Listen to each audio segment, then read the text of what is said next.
There you go. That is how you make my alternative Christmas cake.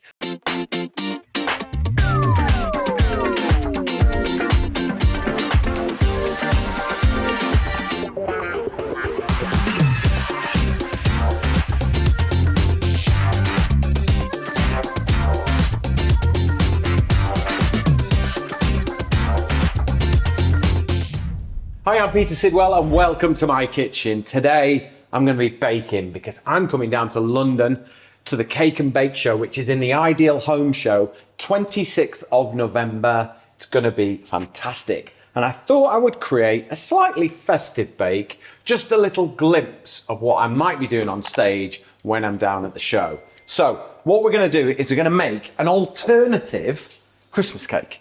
Not really a big fan of the big fruited Christmas cakes. So I thought we would make something a little different, but it's kind of got a real nod to Christmas. So a beautiful Victoria sponge cake. So we're going to take our bowl onto the scales. So the secret to a good Victoria sponge is just remembering your ratios. Now, generally, I would always go 250 grams of butter or margarine, 250 grams of sugar, 4 eggs, 250 grams of self-raising flour. That will make you a really good cake, okay? But you can up it and down it, whatever you like, but stick to that ratio. So we're going to start with our sugar. So we're going golden caster sugar, just to try and get a little bit more flavour in. If you just use white caster sugar, you just get sweetness. Whereas if you use something a little darker, a little more golden, you get a little richer flavour. So 250 grams of sugar. Now, I was always taught to use butter, but I'll be honest, I'm a Stork convert, Emily. Yeah. I'm finally on board with you on it. Stork makes the best Victoria sponge cakes, okay? So we now want an equal amount of that as well. So we want 250 grams as well. Straight in. Room temperature is, oh, look at that. 4 grams short. There we go.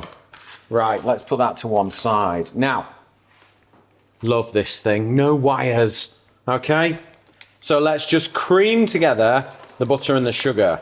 And this is like the first part. This is the important bit.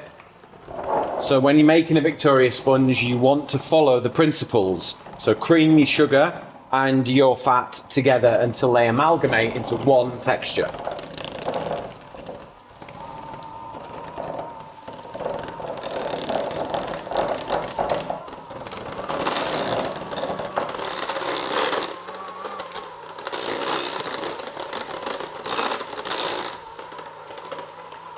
Okay, so now room temperature eggs. So I've got 250 grams of butter, 250 grams of sugar in there, 4 eggs at room temperature, and you add them one at a time. So incorporate that one, and then go to the next one and just repeat the process until all your eggs are in. And that'll help your cake not split, okay?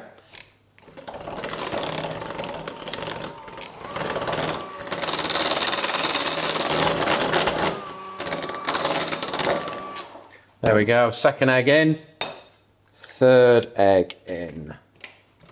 Almost there.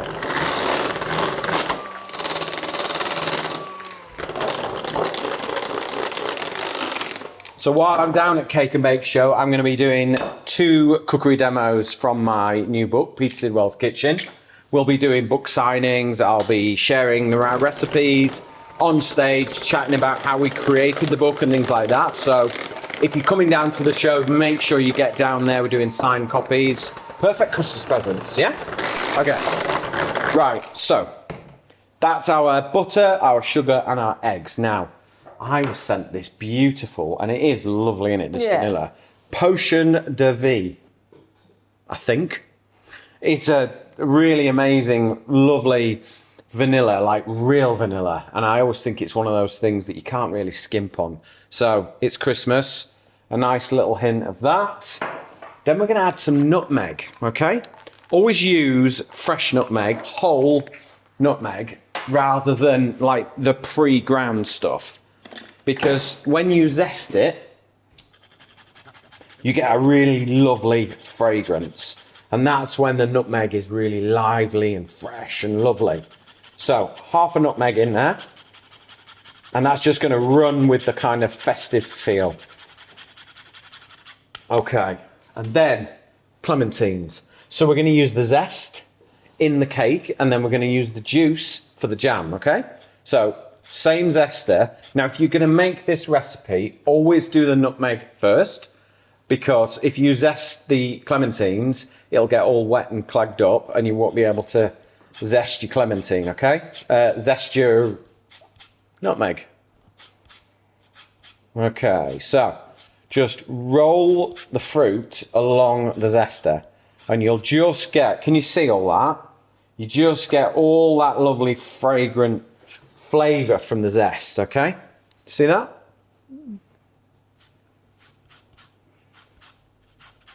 So automatically the kitchen is now starting to smell a little festive.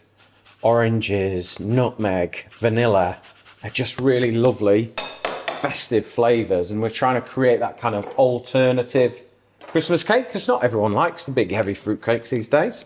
So we're going to incorporate that.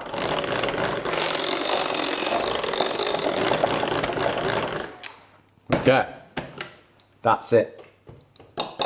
All we now need is to take 250 grams of self-raising flour, okay? So in it goes, and then we'll just sift that straight in. This is where we're going to get a little bit more lift, a little bit of air.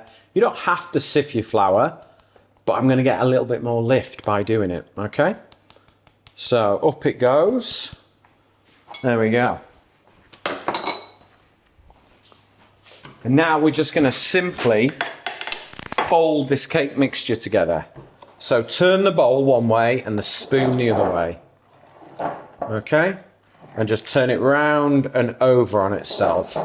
What we don't want to do is develop loads of gluten here, because if you overmix this, your cake becomes a bit tougher. And what we want to do is just have a nice, delicate sponge and just bring it together. Okay?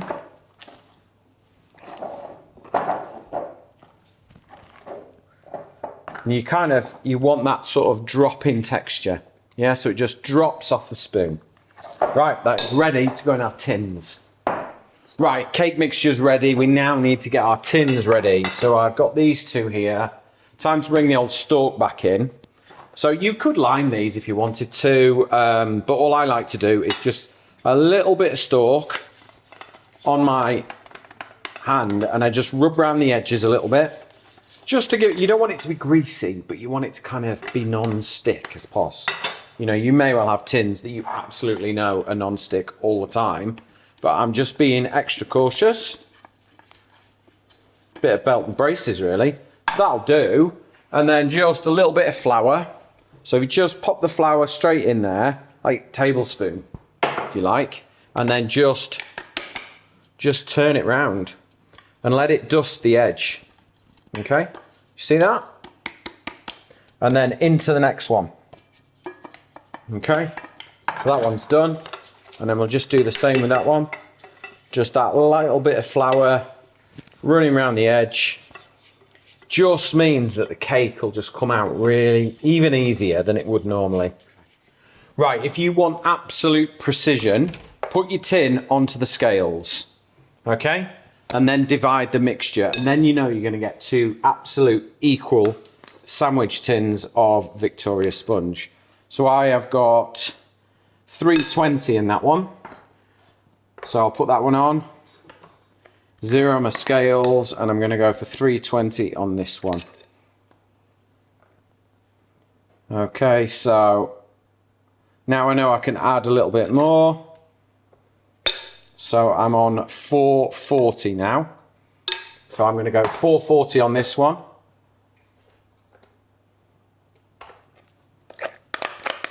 So in with that bit there. And there we go. We're going to have a really equal sponge. So use the back of your spoon and just push it from the center outwards. Okay? I mean, it's going to melt into the oven and kind of find its gaps, but it's nice to give it a head start.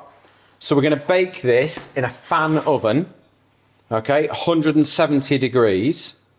And they're probably going to take about 20 minutes, but we'll check them. Okay? So once you've got them like that, give them a little tap. Let them find any potential air gaps. And there we go, into the oven.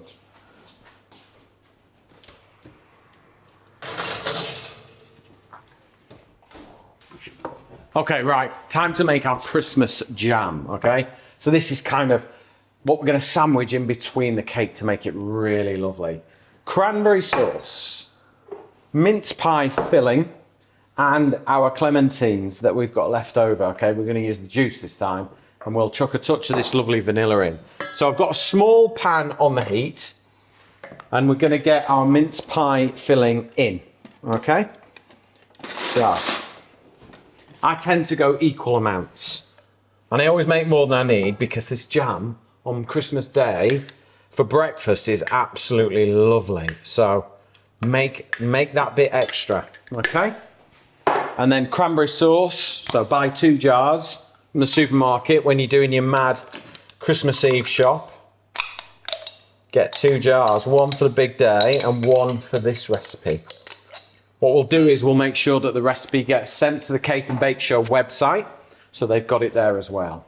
Okay, so cut the clementines in half, and then all we're going to do is just squeeze that juice straight in there, and that lovely orange flavour just kind of marries the cranberry and the mince pie filling together.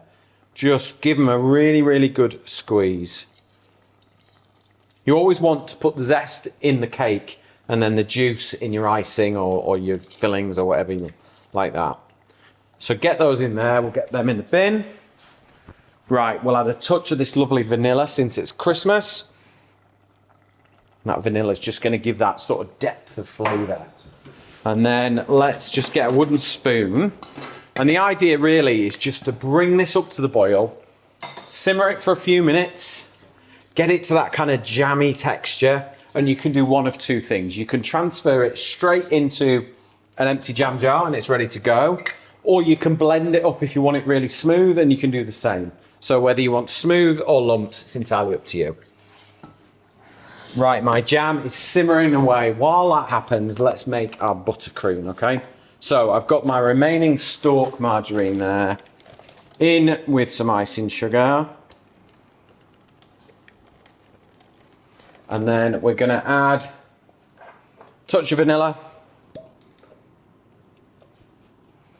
And then I'm going to add a little bit more of that lovely orange zest because it's going to work really, really well. And it's just going to harmonise those 3 layers. So you've got the sponge, you've got the jam, and you've got the buttercream. And it's just going to make a fantastic alternative to Christmas cake. Right, get your whisk in. Now remember, if you're using one of these, whether it's got a cable or not, put it on the slow setting. Otherwise, it's just going to be white clouds of powder everywhere. Okay? Oh. I'm regretting the small bowl. We might get away with it. We might. So just really, really slowly bring that margarine and the icing sugar together till you get that lovely, smooth, rich buttercream. Just be patient. There's no rush. Cake's in the oven. Jam's simmering. Can't do anything else. So you might as well take your time on this one. Once it's all fully incorporated, then you can turn the speed up and really beat it together. I'm not brave enough yet. We're getting there though.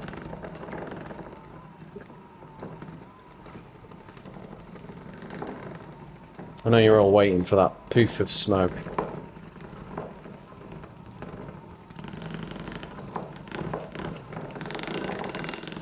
Right.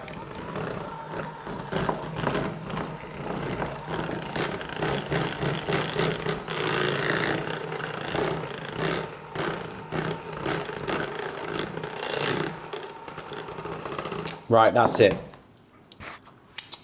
Little taste. It's good. Ready to go. Right, my cakes are cooled, so let's get this cake onto the stand and decorate it up. So you can see they've come out really easily, and I'm just going to take a palette knife and just run it round that base tin. So I'm not even cutting it, I'm just releasing it, okay? So there's one.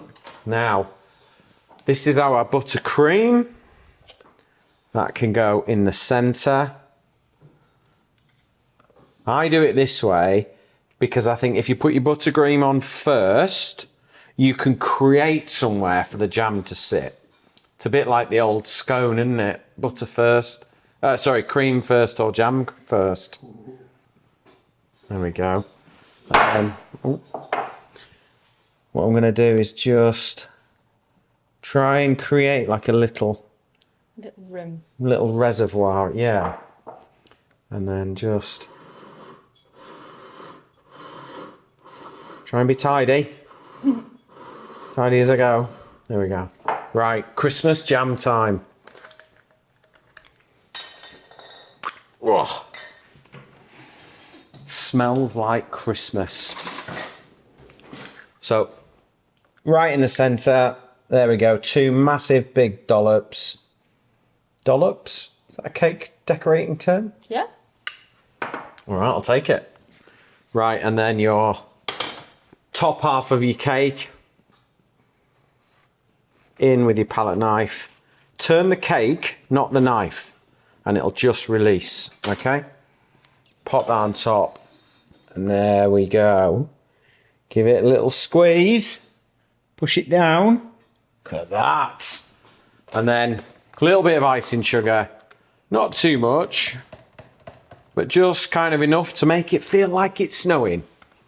But there you go. That is how you make my alternative Christmas cake. Now, if you want the recipe, go to petersidwell.com. But more importantly, if you want to come down to the Christmas show, go to their website, get down to London, come and visit us at Olympia. I'll be doing book signings, demos, as well as lots of other amazing bakers and chefs. I'd love to see you there.